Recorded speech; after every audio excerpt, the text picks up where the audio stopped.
تعالي يا عروسه. نورت بيتك يا عريس. ده مش بيتي يا نوره، ده بيت عادل جوزك الله يرحمه.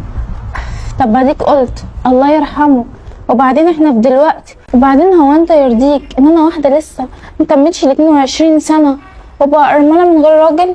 لا يا حبيبتي اكيد يعني ما يرضنيش. ربنا يخليك ليا وتبقى سندي وظهري كده بعد المرحوم. ربنا يطمننا على خير يا حبيبتي. يا رب. يلا خش.